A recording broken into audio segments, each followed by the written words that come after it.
Good afternoon to all of you. My name is Carla Prine. What a pleasure to see you here today, all of you, including the 75 or 100 or so downstairs. On behalf of Julia and of all Steve's family, welcome to Church of the Holy Spirit. We are glad that you are here.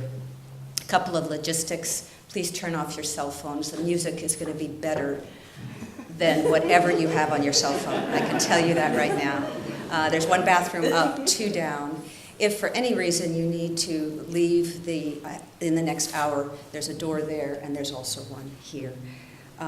If you need a bulletin and don't have one, I'm sure you can share it with someone. Today is an invitation to reflect both on your own connection with Steve and to join with others who are doing the same, both in this hour and in the gathering following downstairs, which is really just a continuation of what we are beginning up here. An hour of reflections, readings, moments of silence, and of course music, a lot of music. Offered by people important to Steve, people for whom Steve was a force in their life. The musicians playing today are people who played with and were influenced by Steve's musicianship over his 5 decades of playing music on this island. Our prelude music was just offered by Randy Bruce. Randy and Steve were in the Pump Boys drama doc production over 15 years ago and have been lifelong friends. The people who will be offering for you today reflections and stories are people who have been important to Steve. You can have your part as well. As you hear the speakers and listen to the music, I bet that your mind will wander down the streams of your own memories. Each recollection is precious. Steve's family would be most grateful if you jot down what comes to mind in the next hour on the blank sheet of paper with lines on it in your bulletin. This is the kind of gathering where it's really okay to take notes and to let your mind wander. So jot down your stories, your reflections, a sketch, a cartoon, everything's just fine. And there will be someone to collect the sheets downstairs at the reception. Father Joseph.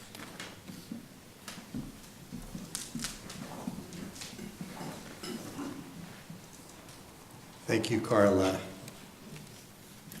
It's important for us to be aware of Steve's family, his daughters, his sister, all those who have fed him with life. Julia, who has conceived of how we might all come together and what we should make it out of. I didn't know Steve until the last 2.5 years when I came here. And so there are many things I didn't know. I've been filling my ears with that wonderful CD that encapsulates his spirit in music. And so it was important to me to listen to that over and over again. It's in my car. And since I'm coming from Tacoma each time I come here, there are ferry noises in the background.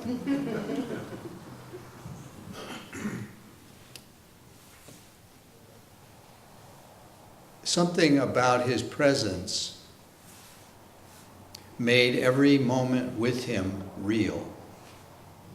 And I would say especially in these last years, when all he had to offer was presence. But it was more than enough because it engulfed and made a nest for whoever he was with. Who did he make me think of but the Little Prince? Some of you know that story well. I used to have a banner on the wall, Si tu m'apprivoises, ma vie sera comme un soleil. If you would tame me, my life would be full of sunshine. Steve was a fount of sunshine. The little prince says, but if you tame me, then we shall need each other. To me, you will be unique in all the world. And to you, I shall be unique in all the world. If you spent half an hour with Steve, that's who you were. Somebody unique in all the world.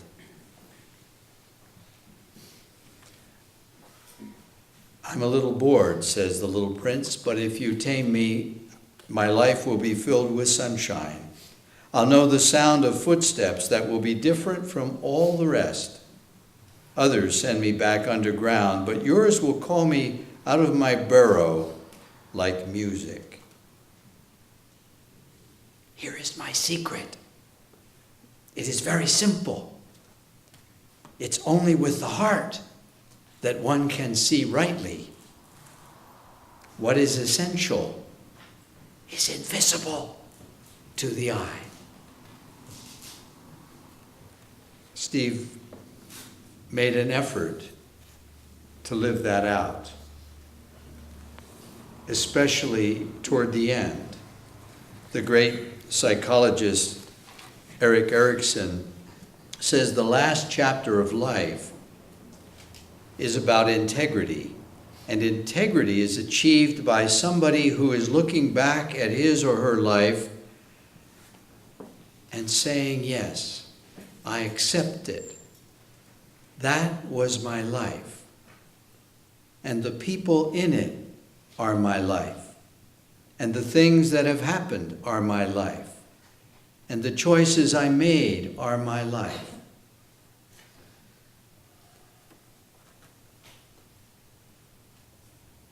Tillich says, the hard thing is to accept the fact that you are accepted. The hard thing is to accept the fact that you are already accepted. If you spent time with Steve, you are accepted. You are affirmed. You are recognized. You are allowed to be unique. He told me when we were talking about fishing, and neither of us kept the fish that we caught. We always sent them back into their world. Fishing, he said,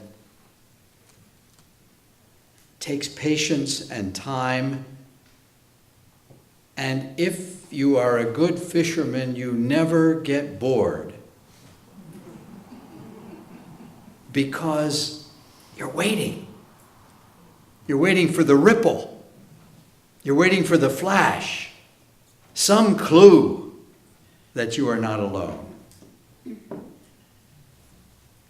Since the little fox has so much of a prominent role in The Little Prince, I'll tell you what the little fox said. Men have forgotten the truth, said the little fox, but you must not forget it. You remain responsible forever with what you have tamed. If you have tamed each other, you and Steve, if you had gentled each other down like a horse who was frisky and nervous until you patted its nose and it relaxed, you have been tamed, and you are responsible for the person who was with you when you were tamed. And that person feels responsibility for you forever. I thought of Steve in terms of the readings that we're doing now in the Sunday liturgy about King David. King David and his harp. King David and his very mixed life. I keep thinking of Dickens. He was the best of men and he was the worst of men. But music said what words cannot get to. Not only for Steve, but in Steve, through Steve. King David writes later in life, "My heart is firmly fixed, O God. My heart is fixed, and so I will sing and make melody. Wake up, my spirit, awake, lute and harp. I myself will waken the dawn. I will confess you among the peoples, O Lord. I will sing praises to you among the nations.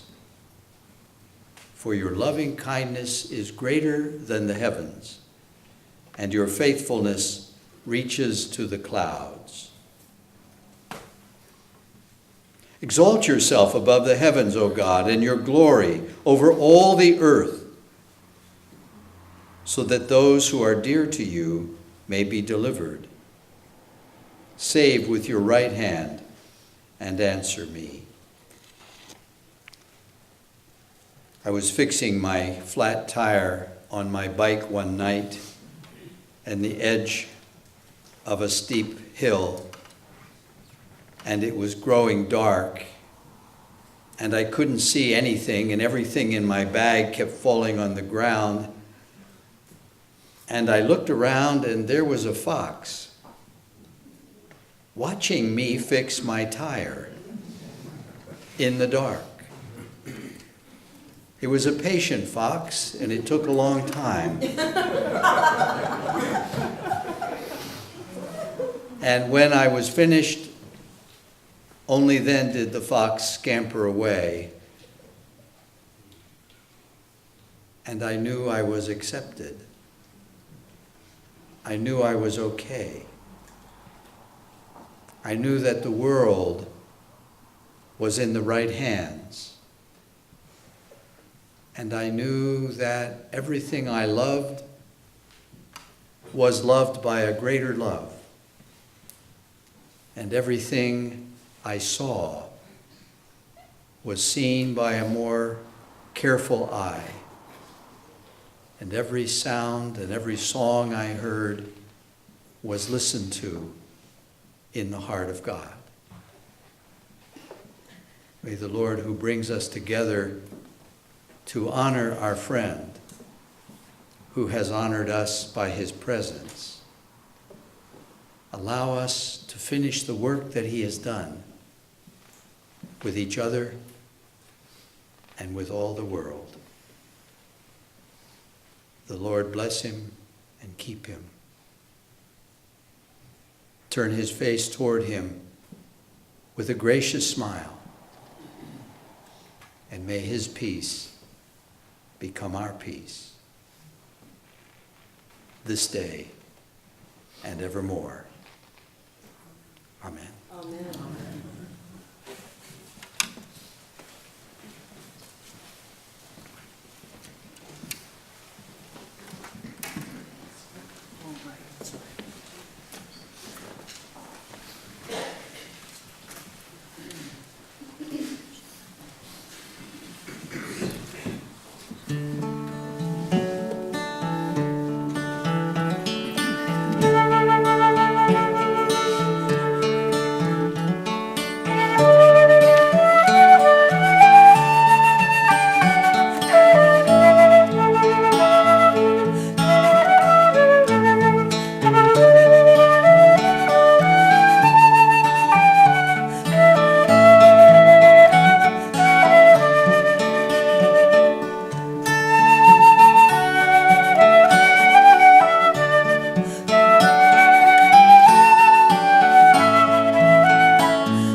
to be simple, 'tis a gift to be free, 'tis a gift to come round where we ought to be. When we find ourselves in the place just right, we will be in the valley of love and delight. When true simplicity is gained, to bow and to bend, we will not be ashamed. To turn will be our delight, till by turning we come round right.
Marcia and Ron Feller. Marcia is Steve's older sister and has known him his entire life. Ron is his brother-in-law. At Marcia and Ron's wedding at the Burton Church some years ago, Steve's band, the Plymouth Rockers, were ushers for the ceremony, and in that role, I have heard say, the rockers were dressed in band uniforms.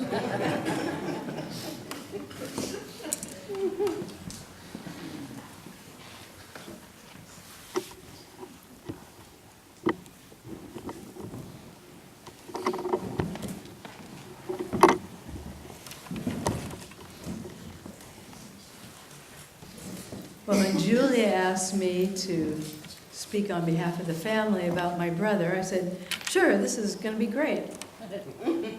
Till about 3 days ago, I thought, what am I thinking? This is going to be about the hardest thing I've ever done. But then I look out at all these friends of Steve and friends to each other, and I feel comforted. I know that people come in and out of each other's lives, but only true friends leave footprints in our hearts. And Steve is one of those kind of people. He left his footprints in people's hearts.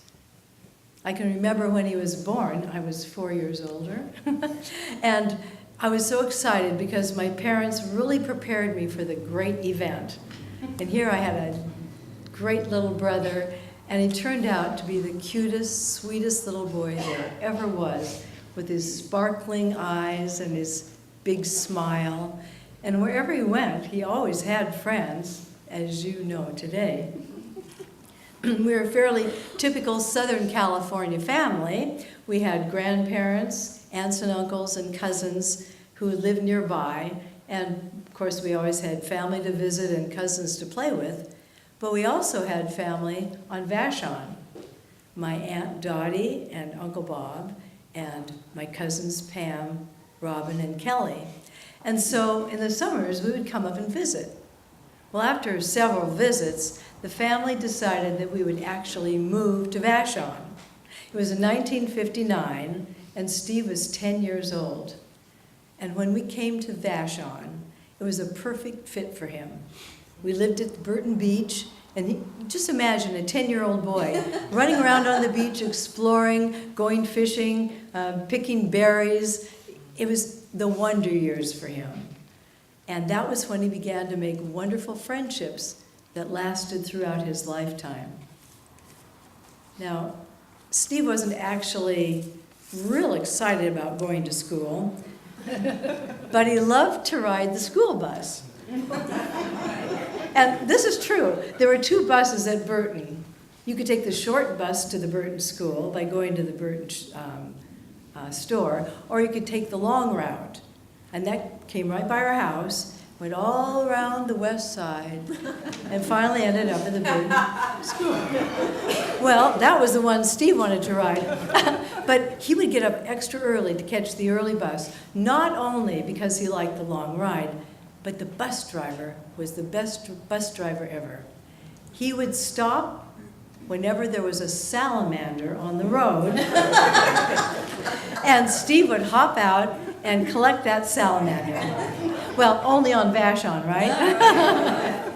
Well, he not only took care of those salamanders, but he also took care of all kinds of other wild creatures. There was a man who lived in Burton. His name was Mr. Sawyer, and he took care of injured birds. And he taught Steve how to tend birds with broken wings.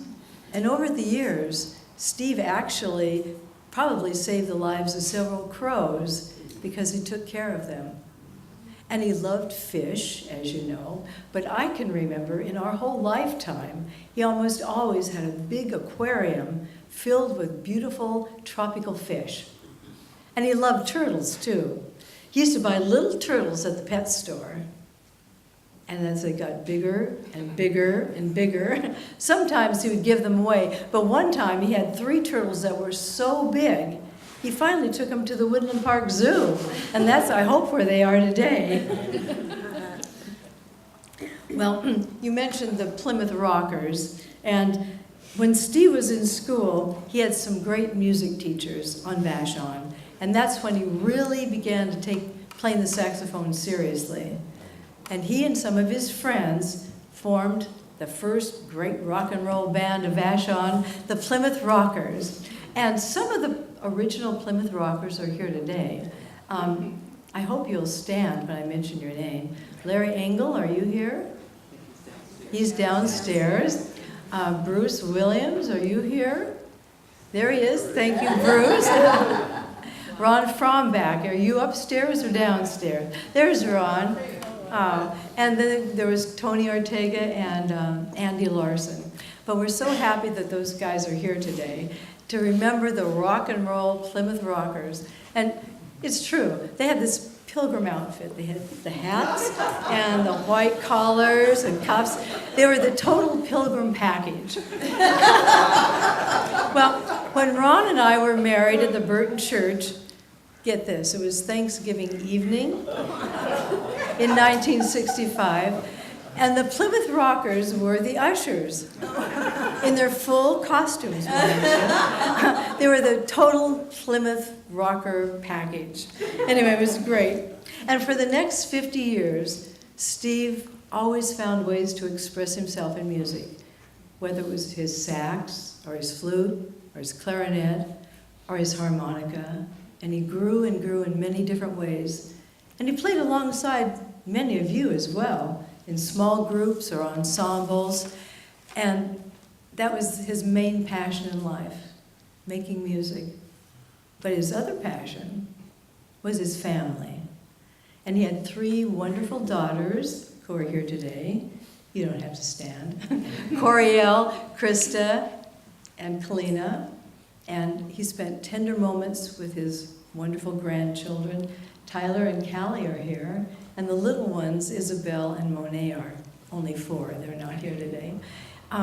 Julia's daughter, Megan, and her little son, Ian, are also part of Steve's life. And of course, Steve and Julia had so many causes that they worked for on behalf of Vashon, that wherever they went, they connected with friends. And it's so wonderful here to see all of you as Steve's close friends. Steve really was lucky to have a full life here on the island. And I can honestly say he was truly non-judgmental, as you mentioned. He was generous of spirit and empathetic. And it seemed like whenever anyone was with him, they were no longer strangers. In fact, I don't think there were ever strangers in Steve's life, not really. He was a spiritual person too. And sometimes he helped me to see a bigger picture when things got difficult in our lives. He had great faith and optimism and strength. And I think that's what helped him navigate through the toughest parts of his life. He was a good role model for me, and I'm sure that many of you can say the same thing. I'll miss Steve, and I know all of you will miss him too, but he'll always leave a footprint on my heart. And thank you, dear friends, on behalf of our family, for being here too.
Tom Wilkins met Steve when they both worked for the Vashon schools.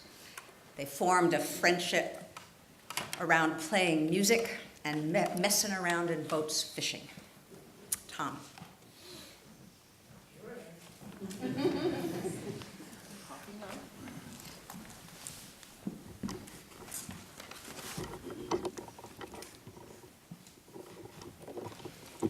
Beautiful, Charlie. Beautiful. Thanks. I first met Steve in 1983. I was teaching biology at Vashon High School, and Steve he was working there as well. He was a custodian, and he'd come into my room to clean every day after school. And we started talking and developing a little bit of a friendship. And one day, as I often do, I whistle or hum. Oh, I got a lot of music in me. And so I was either whistling or humming a tune. And you'll have to excuse me because hopefully I'm a better piano player than I am a hummer or whistler. But I was humming this tune that goes da da da da da da da da da da da da da. That was terrible.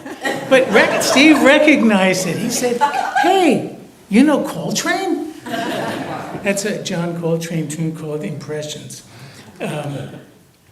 So anyway, he was surprised. He didn't realize I was such a hip science teacher.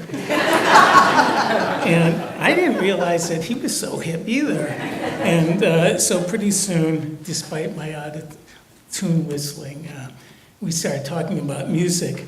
And we began comparing notes, no pun intended. And I find out that we had a lot of musical interests in common. I discovered he plays the tenor saxophone, and flute. I didn't realize all the other instruments at the time. And that he knows a lot of musicians on the island. I had just been on the island a few years at that time and didn't know anybody and was just hungry to play music.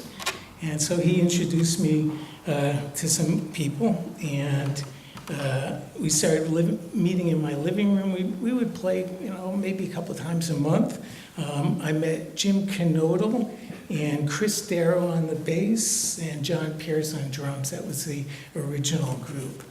And so we eventually started playing gigs at private parties, and we became a regular fixture at the Strawberry Festival. We played every year for a bunch of years. We played at an Allied Arts big picnic in Burton. Band members would change over the years, and I know some of them are here today. I just saw Frank Hosick a little while ago. Richard Person played trumpet with us a lot, and Kendall Campbell, who I don't think is on the island anymore, but she did a gig with us on vocals. Scotty Cahill, the drummer, and then later on Todd Zimberg. We originally called our band the Jazz Allies.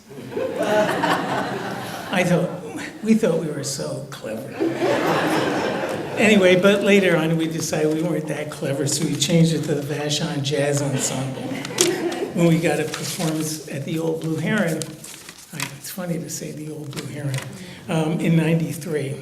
And so that gig featured Steve and Richard on trumpet and Mike Bizio, who's an active player in New York City right now, on the bass, and Todd Zimberg on drums. And that actually led to a performance that we did at the Tacoma Dome. We played a thing called Toast of the Northwest. I don't know if they still do that. It was a jazz and wine festival, and we hired a couple of really great musicians to play with us on that. So it's Richard, Person, and myself along with Steve, and it was a blast. Anyway, about Steve's playing, he was a wonderful player. He had great chops, which means if you're not, you know what chops means. He was a bad player, and he was able to get around on his instruments with ease. But he really inhabited his music. It wasn't just playing notes; it was really alive for him. He played fluidly, but more than that, he was expressing his soul. He played from his heart, not from his head, primarily, when he was playing jazz, which is what we did. And his playing was rooted deeply in the blues. Bass player Michael Bizio commented, that's the guy in New York now, commented on hearing him play that he had the heart and soul of a Texas tenor man. That's how he described him. He played those deep, growling blues lines over his jazz changes that really got to you. But he wasn't just a blues player. He also loved bossa nova, for example. And that bossa nova playing, and as well as his playing on ballads, things like Memories of You that Charlie did, it showed what a huge heart he had and how tender he was. And his melodic sense really shined in that playing. Another thing about playing with Steve was his ability as an ensemble player to support what was going on. Julia mentioned to me, and I had to quote it because I totally agreed, that his playing wasn't all about him. He picked up on and supported the lines that other musicians were playing. Never played over people, but helped bring out what others were doing. That's an incredible, important part of playing jazz, and he excelled at it. And anyway, in 1989, our group performed at the festival, the Strawberry Festival, with my cousin, who is a cousin-in-law, who's a Brazilian woman, who's a bossa nova player. She's still performing in Seattle, and he played with her and supported her melodic lines. And she commented to me about how beautiful he played and how sensitively he supported her lines, and what a great feeling he had for that Brazilian music. Another thing I think of when I remember those great days playing with him was how serious music was. He was a joyful person, as several of you have expressed, but music wasn't just entertainment for him. It came from a deep desire to express himself. The sessions together, whether it was just the two of us getting together in one of our living rooms, or if it was a larger ensemble, were pretty much about the music. He just wanted to get down to the business, no chit-chat. He would often get excited about a new tune, because he wrote tunes and brought them to the rehearsals.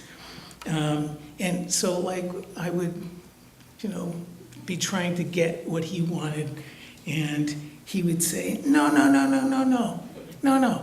Tom, try voicing that a different way, not that way, this way. And he wasn't being unkind or critical and pointing it out. He just was really interested in getting what he wanted, which was great. Anyway, I just, in closing, wanted to say, express a feeling that many of us, I think, probably share, that it felt unfair that his ability to play music was lost to him in his last years by the Parkinson's and the cancer. But I thought that I've had is that he's up there, above, without any doubt, jamming with Gabriel and making a joyful noise unto the Lord. Amen.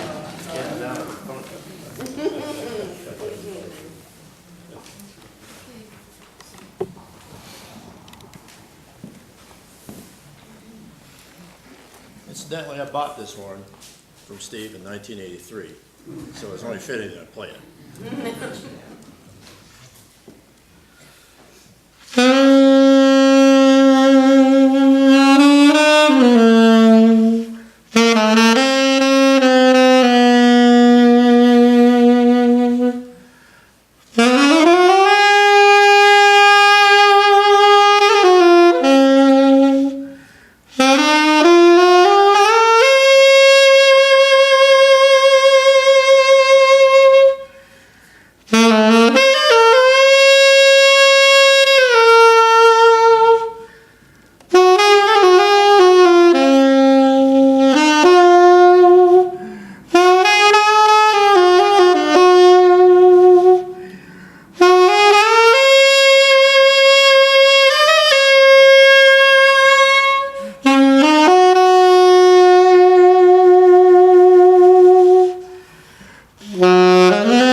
Got you all set up.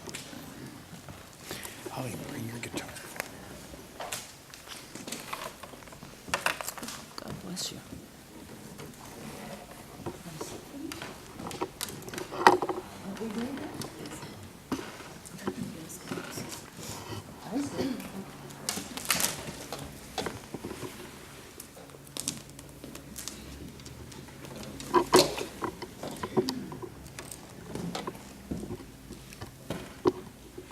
Gather around, folks, gather around.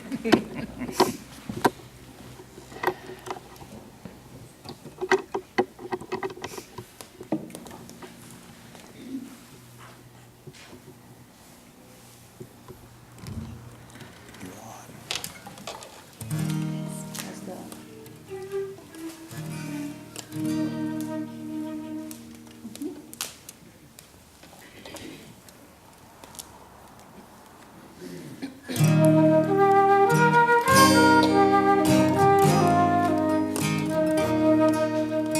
Be thou my vision, O Lord of my heart. Not be all else to me, save that thou art. Thou my wisdom, my day or my night. Waking or sleeping, thou blessest my life. Be thou my wisdom, and thou my true word. I ever with thee, and thou with me, Lord. Thou my great Father, I thy true Son. Thou in me dwelling, and I with thee one.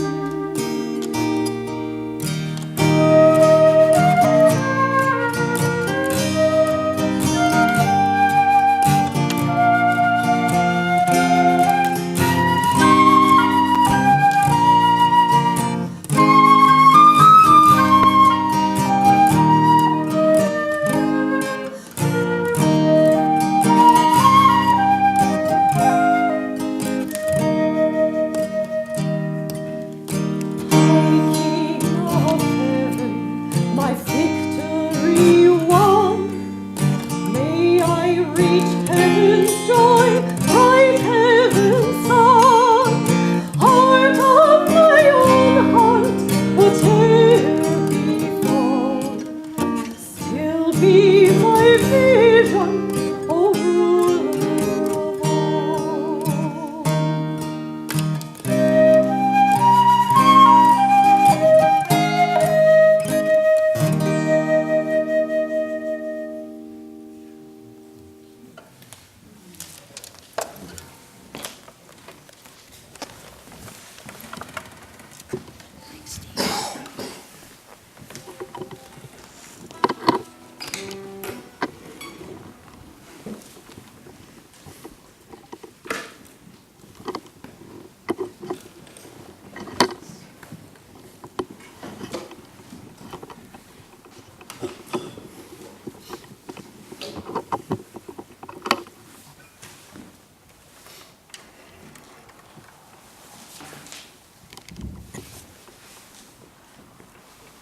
Thank you, Steve.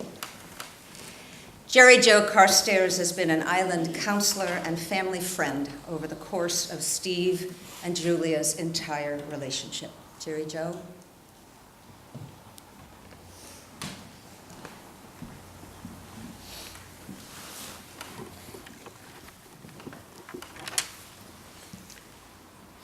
When I think of Steve Self, I am filled with great warmth and respect. And when I think of Steve Self, I am reminded that curiosity and creativity go hand in hand. Both creativity and curiosity infused Steve's life and his relationships. He loved to tell his stories really, but always wanted to know about other stories as well, yours and mine. Steve was a creative listener.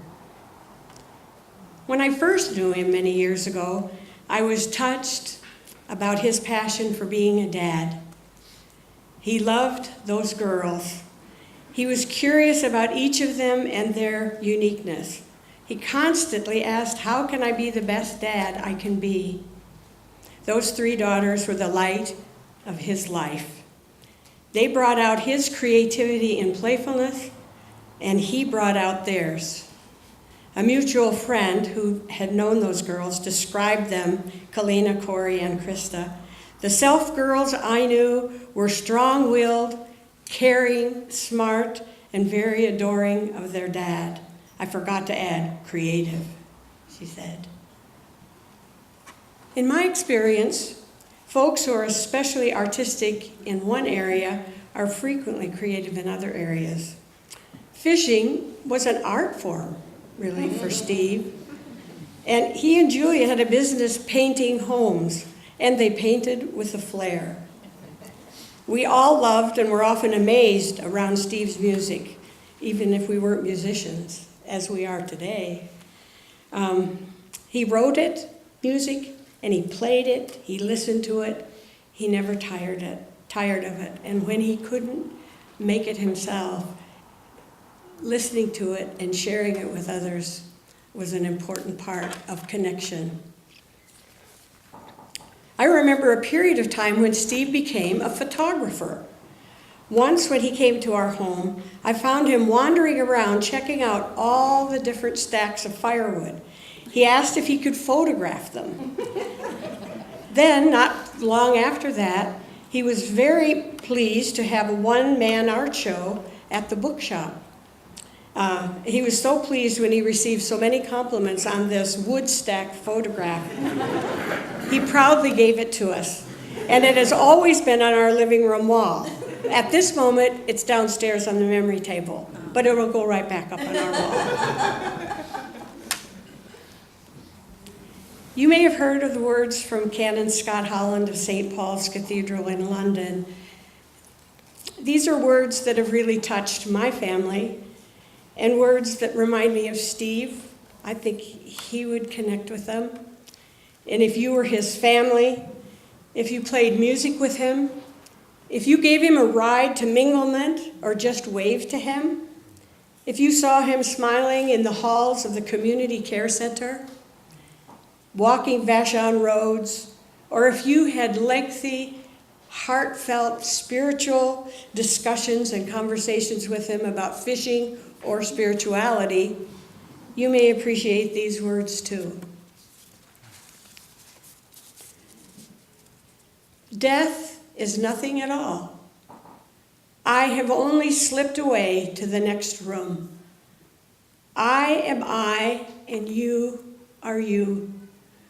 Whatever we were to each other, that we still are. Call me by my old familiar name. Speak to me in the easy way which you always used. Put no difference into your tone. Wear no forced air of solemnity or sorrow.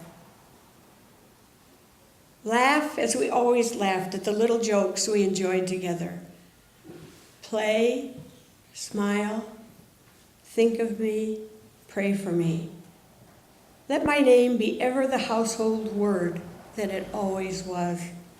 Let it be spoken without effect, without the trace of a shadow in it. Life means all that it was ever meant. It is the same that it ever was. There is absolute unbroken continuity. Why should I be out of mind because I am out of sight? I am but waiting for you, for an interval, somewhere very near, just around the corner. All is well.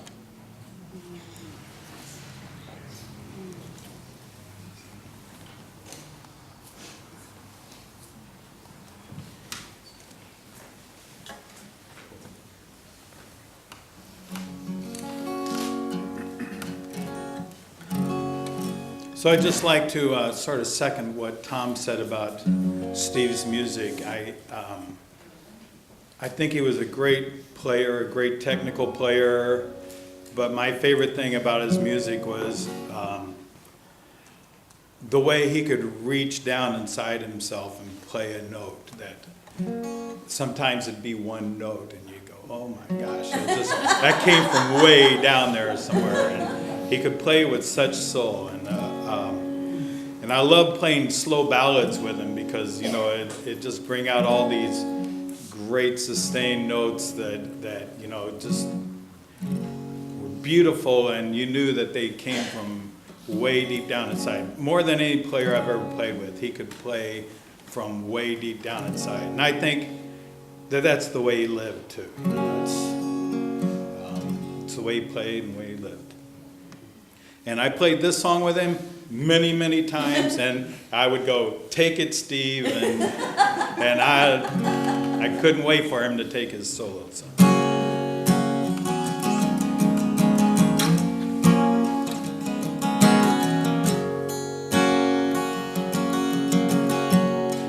Everything can be replaced, and every distance is not near. Yet I remember every face of every man who put me here. I see my light come shining. Please feel free to sing along. From the west down to the east.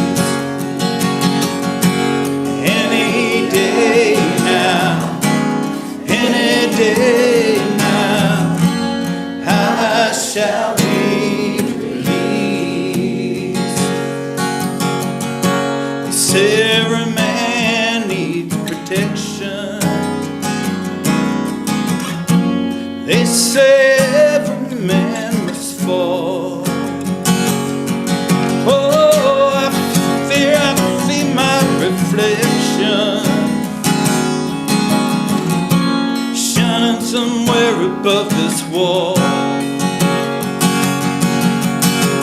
And I see my light come shining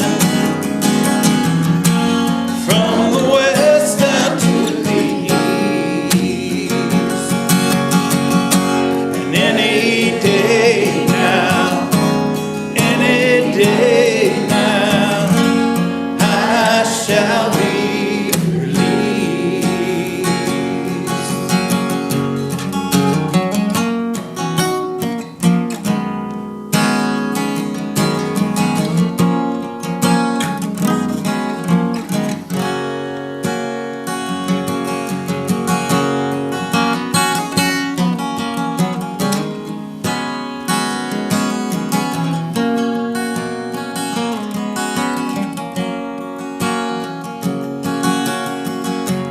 He understands a man in a lonely crowd.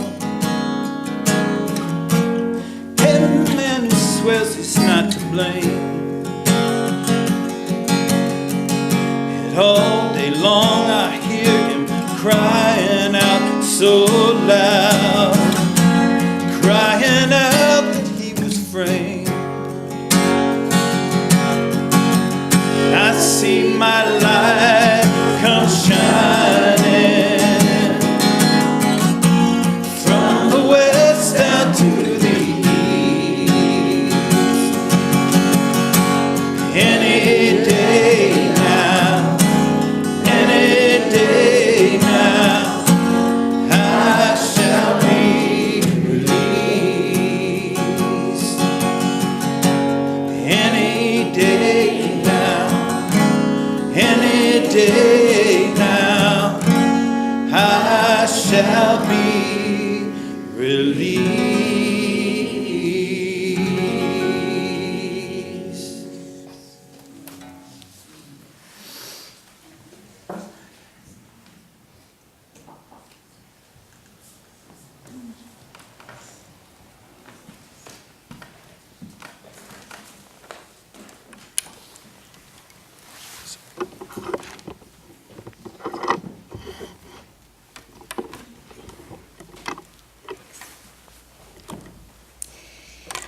Did you ever notice that when Steve and Julia both laughed at the same time, it felt like the walls shook?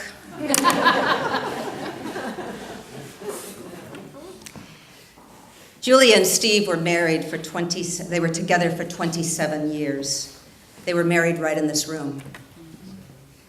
Soulmates, painting mates, music mates, hiking mates, partners in parenting amazing daughters, and partners in faith.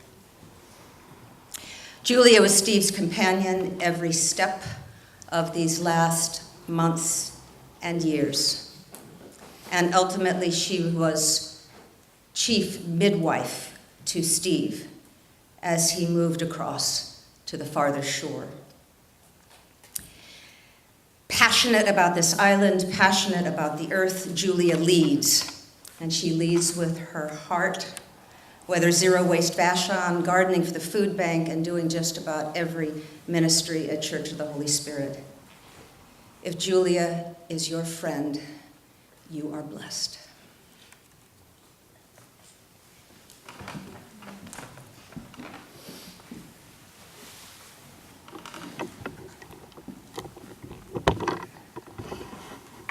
Thanks, yeah. So I have waited weeks to be in this room filled with people who knew and loved Steve. And we are all brimming with those decades of memories. And I kind of imagined how it would feel to have the music of people who played with him interwoven with the memories, but I don't even have words for how that feels right now. I feel like I'm kind of sitting on a pillow or something. It's amazing. So thank you all who are in this room. I want to share what it's been like to journey through the loss and hardship with Steve in this incredible community. The journey's been amazing, and it's been filled with grace. Steve's 2 illnesses set off a series of losses. When he was diagnosed with Parkinson's disease years ago, the first loss was his livelihood. He could no longer climb ladders and do the intense physical work of painting houses. Early in the disease, the meds helped restore functioning, and Steve decided to voluntarily paint part of the interior of this church. And he brushed aside my doubts about whether that was a good idea. So you can look up here, and he experimented with neutral shades. It was kind of dingy at the front of the sanctuary here, until he got a color that allowed the living green to reflect. So as you're sitting here, you are experiencing one of Steve's final gifts as a painter. But here's the wild part. He decided to paint a contrasting color at the top of the walls. I was still teaching in Gig Harbor. He said he didn't need my help. He set up a high ladder and painted that crisp red line that you see around the entire room. So were there angels here helping? I would guess so.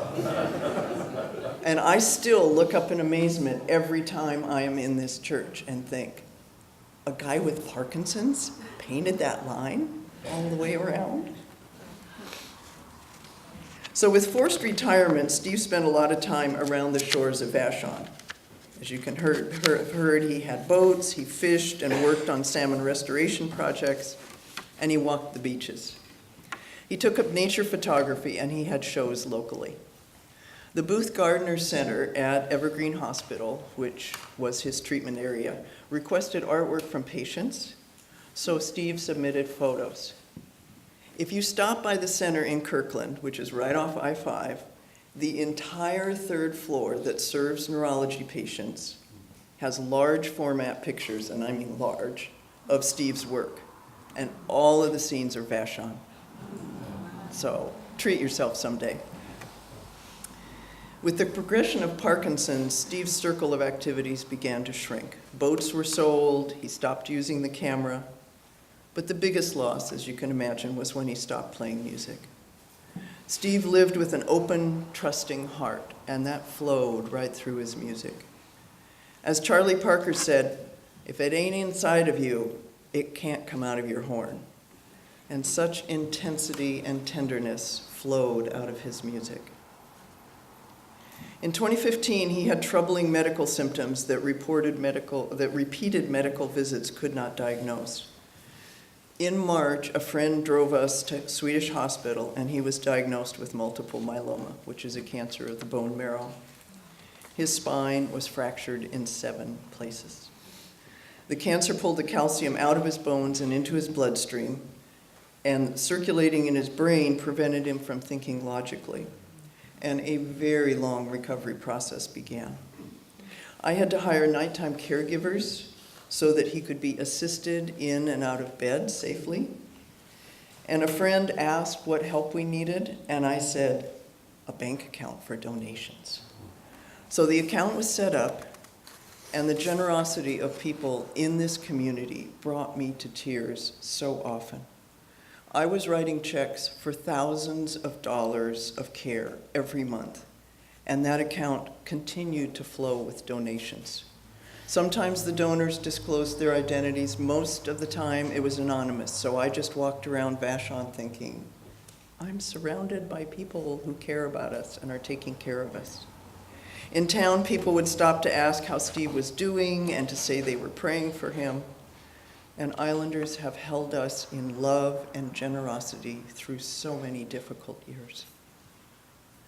When Steve improved, he was able to walk again and visit with others, and many remember the sight of him walking the highway to his customary spot at the roastery. He was so humble. It surprised him that people were inspired by his courage and his determination. And you wanted to make sure that he had the strength and energy to make it there, so you stopped to check on him and offer him a ride. Sometimes he accepted those rides. Other times he'd tell me that 3 people stopped today to offer me a ride, but I made it. You looked out for Steve in countless ways. The other place you typically saw Steve was on the bench at Thriftway, and I teased him as the unofficial greeter there. We worked with a new doctor briefly, and the social worker there interviewed Steve for over an hour. She documented all the network of connections that he had in this community through music, through church, through friends. It was such a wide circle. She said at the end of the session that he had the widest social network of any person she had worked with, and we're not surprised. And even in Steve's final weeks, he was surrounded by love and affection. His cancer wasn't curable, and he decided in April to stop the exhausting treatments. In those final weeks, he still got out on walks, and so many came by as visitors and companions. Friends told stories, sang songs, and laughed. Your loving kindness and support helped strengthen Steve through the years of loss and suffering. And I continue to feel encircled by your love and kindness, and my gratitude to you overflows. I started reading Mary Oliver as a bedtime reading when Steve was in hospice care. It was kind of something that helped erase all of the intensity of that particular day. And when I came across this one, which another friend also shared with me, I decided this was the one I wanted to share at his service. And it's called White Owl Flies In and Out of the Field. Coming down out of the freezing sky with its depth of light like an angel, or a Buddha with wings, it was beautiful and accurate, striking the snow and whatever was there with a force that left the imprint of the tips of its wings, 5 feet apart, and the grabbing thrust of its feet, and the indentation of what had been running through the white valleys of the snow. And then it rose gracefully and flew back to the frozen marshes to lurk there like a little lighthouse in the blue shadows. So I thought, maybe death isn't darkness after all, but so much light wrapping itself around us as soft as feathers that we are instantly weary of looking and looking and shut our eyes. not without amazement, and let ourselves be carried as through the translucence of mica to the river that is without the least dapple or shadow, that is nothing but light, scalding, aortal light, in which we are washed and washed out of our bones.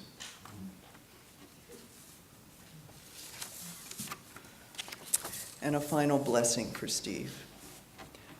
Steve, we give thanks for the life you shared with us, and we bless your spiritual journey. May you be surrounded by peace and grace and light.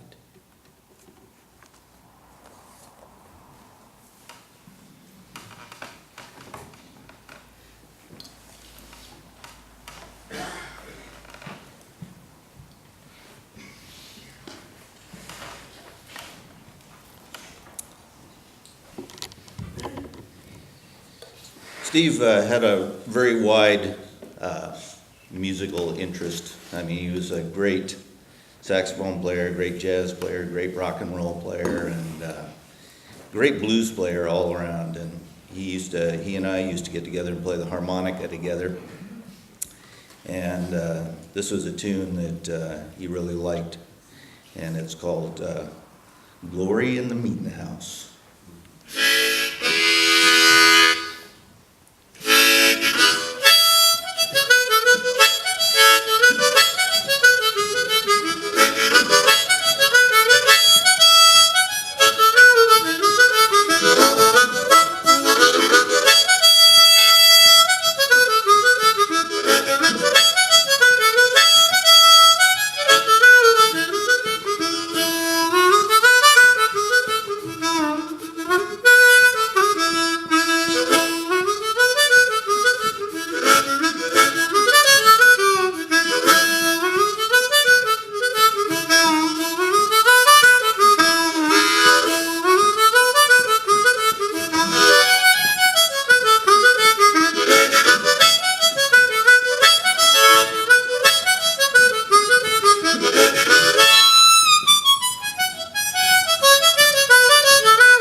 Glory in the Meeting House.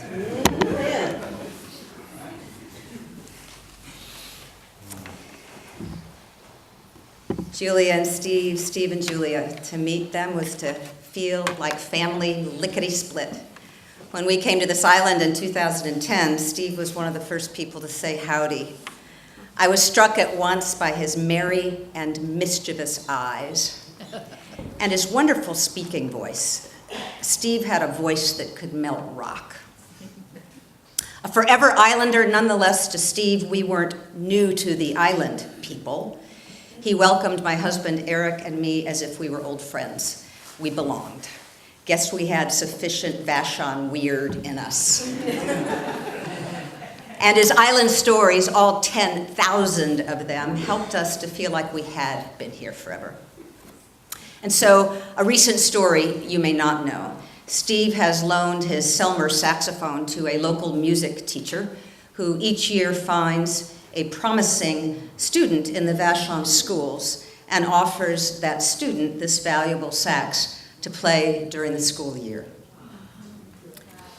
So perfect, so Steve. Steve taught music to islanders of all ages for over 30 years. But you know that over the years, Steve taught a lot more than music. Even in his last years, especially in his last years, he taught us in the ways of being human. Steve must have walked 1,000 miles down the Vashon Highway, maybe more. Over all the years, even the harrowing years, he kept living. He kept moving on every level, till at last he had to stop and lay down. He had to stop and lay it all down. Just a few weeks ago, I heard the recording Father Joseph referred to, made in March 1907, entitled London Flu. Steve played at least 4 different instruments that night at the Sportsman's Club. Steve's sound, wow. Brightness and warmth and playful and sizzle and joy. Kind of like Steve himself, actually. Brightness and warmth and playful and sizzle and joy. Sound like the Steve you know? And so our shared time is just getting started. A wonderful reception is waiting for you all downstairs. You'll be joining all the other people there who are already there. Wonderful food and drink and music everywhere. If you have a harmonica in your pocket, super. If you brought your fiddle, your guitar, or perhaps your harpsichord, play on. There is a slideshow in the parish hall of photos of Steve, and probably many of you, some of you many years ago. And before you head home, another opportunity, which Steve's family especially hopes you will take. There is a story room downstairs. In the church school room, Peter Ray will be filming you, sharing your recollections. So please go and tell a story, maybe 2 of you at a time. This film and the vignettes you have written down, I hope you have been writing down, will be lasting treasures to the family after today is finished and they are trying to remember everything they've heard and seen and all the hugs they have gotten. Also downstairs, you'll see a stack of CDs of Steve's music. Donations go to the Senior Center. Finally, please remain seated for the postlude, Jesu, Joy of Man's Desiring. When the music ends, please follow either Joseph or I out these 2 doors to the reception. Our shared time together will not be complete without a little survey. So here's your chance to wave your hands and maybe shout out your name and make some noise. Church, after all, is, as Tom said, the place to make joyful noises. So here we go. How many of you have played music with Steve? Shout out your names. Come on. All right. How many of you have had Steve as a teacher? Shout out your names. Great.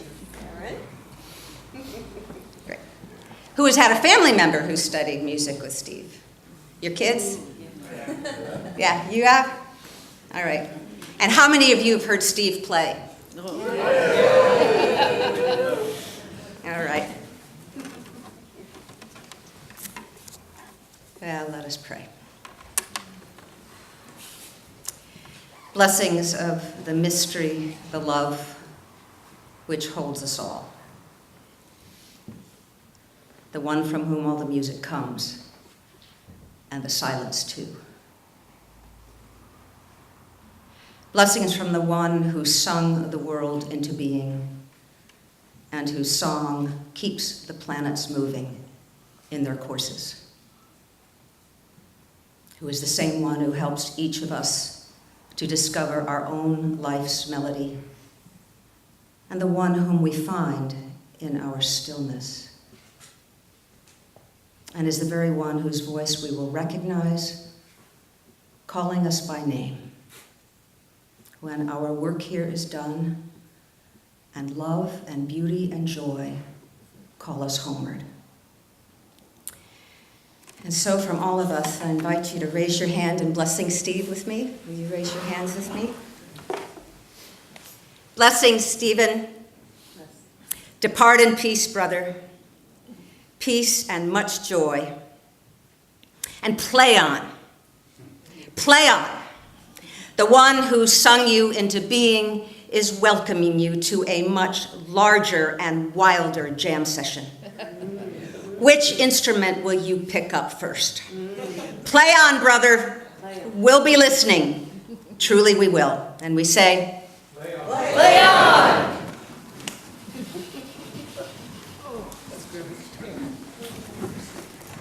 We're going to sing an old-time revival song, and we invite you all to join in on the chorus. Our very own Mary Toole will sing the words, "We shall rise," and we all respond, "Hallelujah."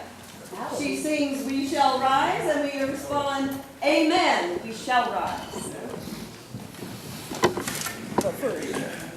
We sing a lot of other stuff. And then we sing a couple of other verses and just chime in on the chorus every time. Mary, you gonna sing? Okay. All right.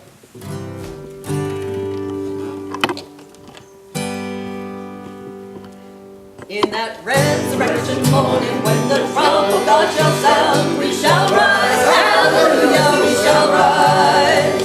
Then the saints will come rejoicing, and no tears will ever be found. We shall rise, hallelujah, we shall rise. We shall rise. Hallelujah. We shall rise. We shall rise in that resurrection morning, when the prison bars are broken. We shall rise, hallelujah, we shall rise in that resurrection morning. What a meeting it will be. We shall rise, hallelujah, we shall rise when our mothers and our fathers and our lovers we shall see. We shall rise, hallelujah, we shall rise. We shall rise. Hallelujah. We shall rise. We shall rise in that resurrection morning, when the grave bars are broken. We shall rise, hallelujah, we shall rise in that resurrection morning. Blessed God is to be. We shall rise, hallelujah, we shall rise. I shall see my blessed Savior, who so free died for me.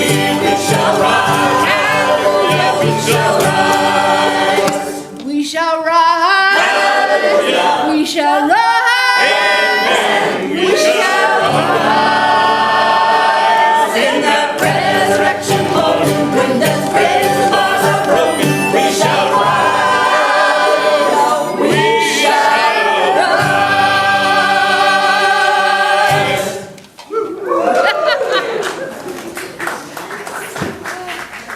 If you aren't risen after that. We can't help it. Whoops, excuse me. Hallelujah.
to leave now.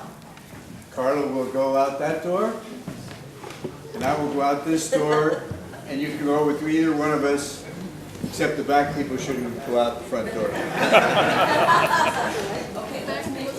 We're going to need space here.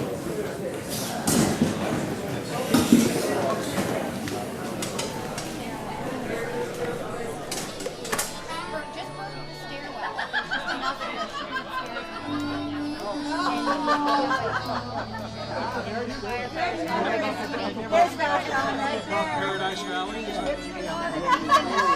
That's Vashon. So how do you go back to Steve? And also pull it out and start playing. Around the mountain.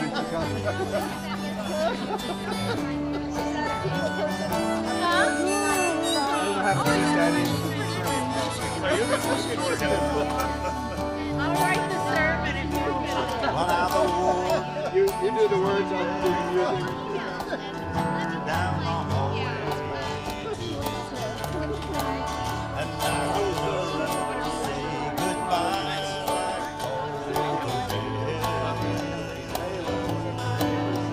And I heard him tell the Lord just before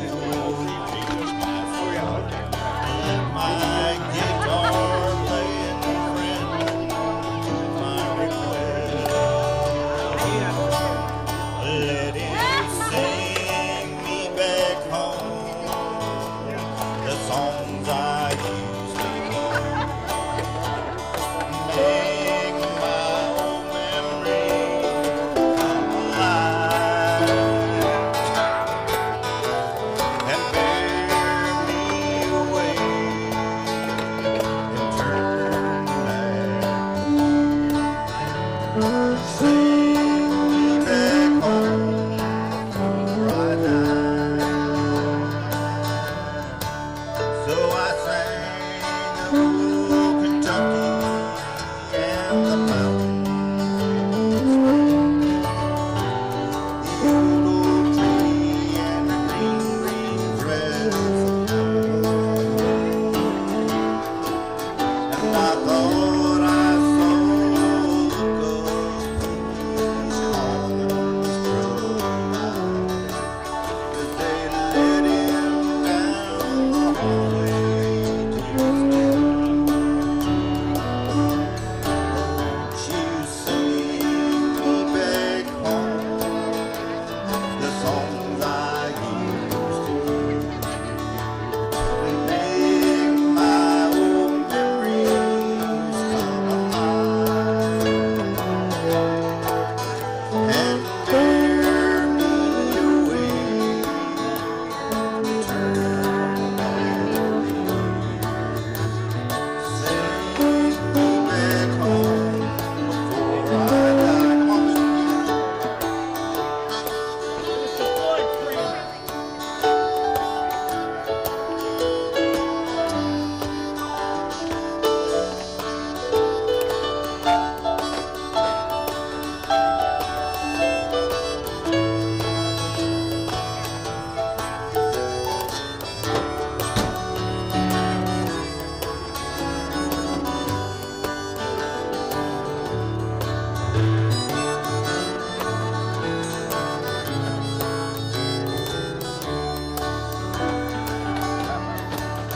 Well, I recall one Sunday morning when a choir from off the street stopped by to sing some good old gospel song. And I heard him tell the singer, there's a song my mother sang. Would you sing it once before you move along? Won't you sing me back home